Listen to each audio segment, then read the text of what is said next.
Now, India's space agency has released some amazing footage of the way satellites are put up into space. A record 104 satellites went into orbit on Wednesday. The number broke the previous record that was held by Russia. Now, if we can see these pictures, it only took 30 minutes to eject them from orbit.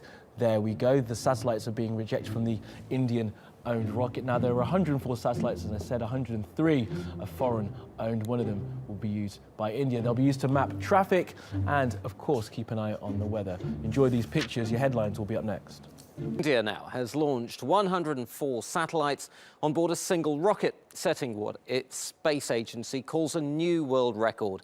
Almost all the satellites are foreign-owned and will serve international customers. It's part of India's plan to gain a bigger chunk of the $300 billion global space industry. Ben Tornquist reports. 2, 1, 0, +1. A countdown to an historic record. India's PSLV rocket carried 104 satellites into space, along with the pride of millions of Indians. In less than 10 minutes, all 101 foreign-owned satellites were released into space, each travelling at a whopping velocity of 27,000 kilometres per hour, or about 30 times the speed of an average passenger plane. But of the 104 satellites, only 3 are Indian. The chief of the Indian Space Agency says they're not in the game for setting records.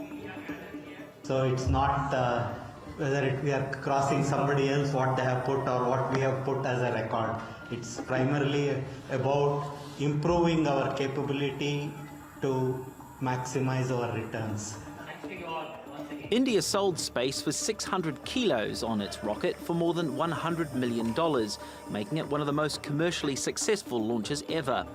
The agency's relatively low prices attracted international customers to launch 75 satellites through it last year, cost around 20 to 30% less than the Chinese launched satellites.